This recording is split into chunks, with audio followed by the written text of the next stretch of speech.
Assalamualaikum warahmatullahi wabarakatuh. Bismillahirrahmanirrahim. Alhamdulillahi rabbil alamin. Wassalatu wassalamu ala asrafil anbiya'i wal mursalin wa ala alihi wa sahbihi ajma'in. Qala rabbi shrah li sadri wa yassir li amri wahlul 'uqdatam min lisani yafqahu qawli, amma ba'du.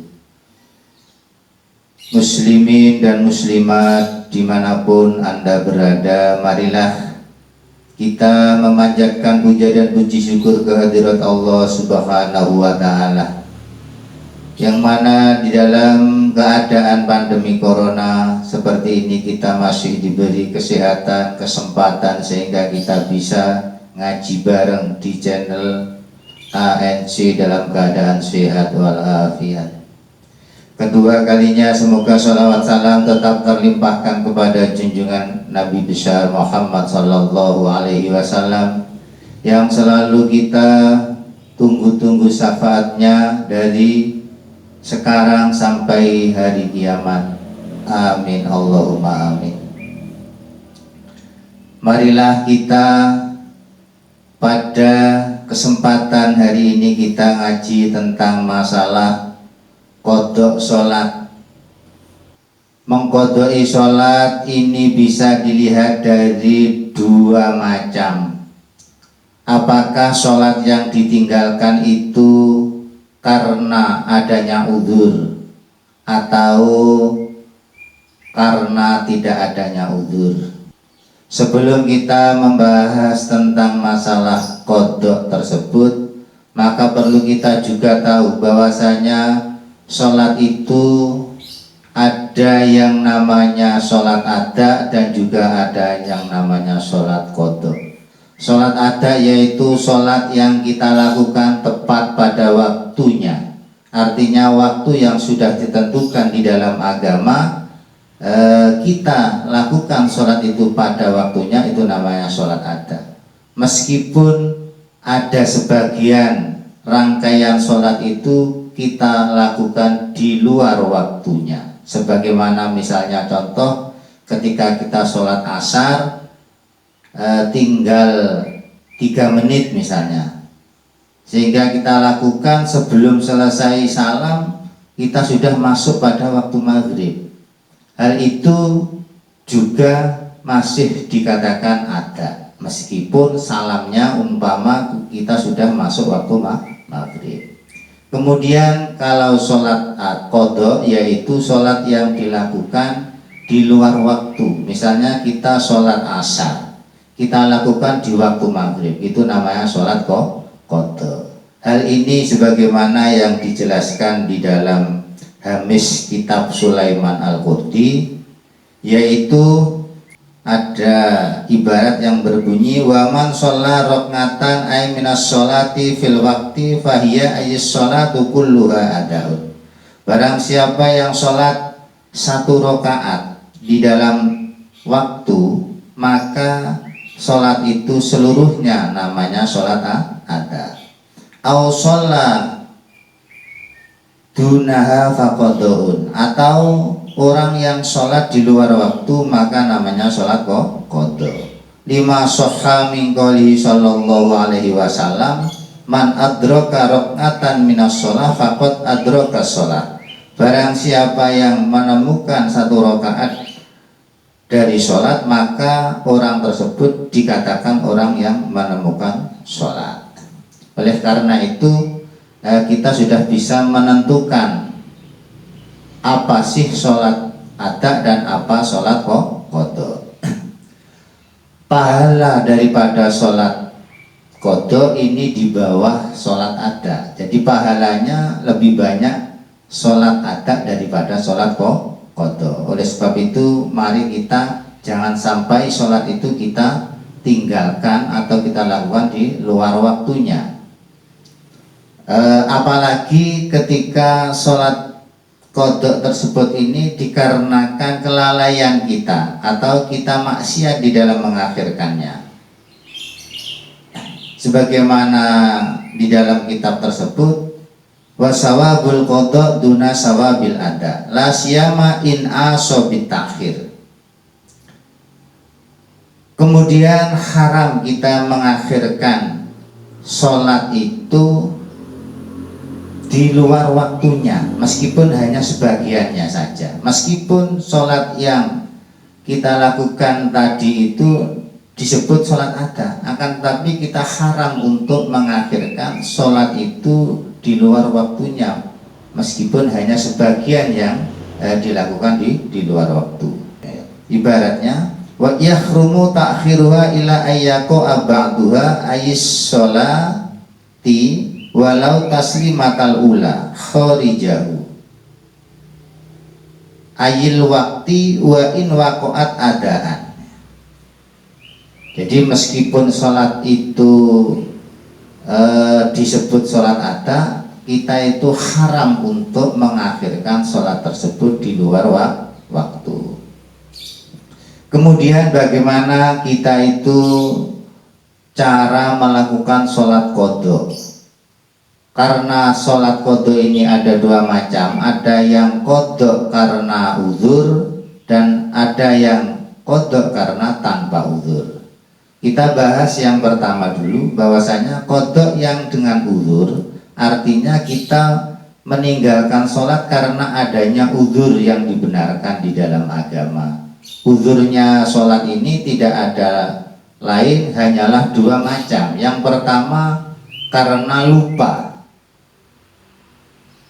Kalau kita lupa belum melakukan sholat sehingga waktunya habis, maka kita harus mengqadai sholat tersebut. Ini berarti kita qadanya karena adanya uzur. Kemudian yang kedua karena tertidur. Kita belum masuk waktu sholat kemudian tidur. Setelah masuk waktu sholat kita masih dalam keadaan tidur. Bahkan sampai habisnya waktu itu kita masih dalam keadaan tidur, sehingga kita kan tidak bisa melakukan sholat karena kita masih dalam keadaan tidur. Nah, kita tertidur seperti ini namanya kita itu meninggalkannya sholat karena adanya uzur. Tapi dengan syarat tidurnya tadi itu tidak dikarenakan sesuatu yang maksiat. Misalnya tidak dikarenakan permainan sekat atau permainan catur. Kalau dikarenakan permainan catur, maka di sini dikategorikan bukan karena uzur. Hal ini sebagaimana yang diterangkan di dalam kitab Hamis Sulaiman Qurdi, wa yustahabbu al-mubadaratu bi qada'il faitah. Kita disunatkan segera mengqadai sholat yang kita tinggalkan bi udhrin dengan uzur, ya. Kanaumin wa nisyanin. Kanaumin au nisyanin, sebagaimana karena tertidur atau karena lupa. Tujuannya apa? Karena supaya kita lekas terbebaskan dari suatu tanggungan, ya. Ta'jilan libaro ati dhimmah wal amri bidzalik fi khabari sahihaini. Di samping supaya kita lekas bebas dari tanggungan berdasarkan hadis di dalam kitab Sahih Bukhari dan Muslim. Qauluhu kanaumin ay lam yata'adda bihi wa nisyanin kadzalik bi alam yangsa min taksirin bi khilafi ma idza nasa'a anhu kala abisatranji. Yang dimaksud kanaumin ini seperti tidur, yaitu tidur yang tidak kita itu ta'addi atau kita lalai di dalam melakukan tidur tersebut, dan juga tidak karena lupa yang kita lalai juga. Sebagaimana tidur yang dikarenakan lalai, ketika tidur itu dikarenakan kita melakukan permainan sekat, Ini di dalam kitab Tuhfah dicontohkan seperti itu. Itu adalah mengqadai sholat yang dikarenakan adanya uzur. Kemudian kita disunatkan melakukan qada tersebut ini lebih dulu dibanding sholat yang hadir pada waktu itu. Misalnya kita mau mengqadai sholat, ketepatan pada waktu itu adalah waktu asar, maka yang kita dahulukan adalah sholat qadanya dulu. Ketika masih kira-kira ada waktu, nanti kita gunakan untuk melakukan sholat asarnya itu sendiri. Jadi jika waktunya luang, maka sholat qada kita lebih utamakan. Meskipun umpamanya kita dengan mengqadai sholat asar itu kita tidak bisa melakukan berjamaah dengan orang lain, meskipun seperti itu. Jikalau waktu asar itu mepet atau kira-kira kita nanti tidak cukup untuk melakukan sholat asar, kalau kita melakukan sholat qada dulu, maka ya sholat asarnya kita lebih dahulukan, karena kita tidak boleh mengakhirkan sholat itu meskipun hanya sebagian di luar waktu sholat. Hal ini sebagaimana ibarat wa yustahabbu taqdimuha 'alal hadirah allati la yukhafu fautuha. Jadi disunatkan kita mendahulukan sholat qada terhadap sholat yang mempunyai waktu ketika sholat tersebut itu tidak dikhawatirkan. Wa in khafa fautal jamaah fiha ayil khadirah 'alal mu'tamad khurujan min khilafi man aujaba dzalik. Beda ketika meskipun kita itu takut tidak bisa melakukan sholat berjamaah pada sholat yang hadir tersebut menurut kaul yang mu'tamad, berbeda dengan orang yang mewajibkan berbeda dengan orang yang mewajibkan harus mendahulukan sholat qada dulu ketika masih ada waktu yang luang untuk melakukan sholat yang hadir. Kemudian untuk sholat yang kita tinggalkan tidak karena uzur, artinya kita meninggalkan sholat bukan karena tertidur dan bukan karena lalai atau lupa, maka ini namanya kita mengqadainya qada karena tanpa adanya uzur. Hal ini maka wajib kita lekas mengqadainya langsung ketika kita ingat bahwasanya kita meninggalkan sholat, maka pada waktu itu kita langsung wajib mengqadainya, karena kita memberatkan kepada orang tersebut karena telah meninggalkan sholat, sehingga maka harus ia melaksanakan seketika. Mungkin kalau kita tetap masih santai-santai di dalam mengqadainya, maka kita akan kena sanksi yang kedua. Mungkin bisa juga kita akan dapat dosa yang kedua. Sebagaimana ibarat wa yajibu al-mubadaratu bil fa'itah in fatahu bi ghairi udhrin. Wajib kita segera melakukan qada terhadap sholat yang ditinggalkan dengan tanpa udzur, taghlidun alaihi, karena untuk memberatkan orang tersebut. Wala yajuzu lahu ayyas ghala hatta yafrugha dhimmatu min jami'il fawaiti allati la ta'adda bi ikhrajiha an waktiha. Tidak diperbolehkan bagi orang tersebut yaitu melakukan sesuatu sampai tanggungannya itu beres dari semua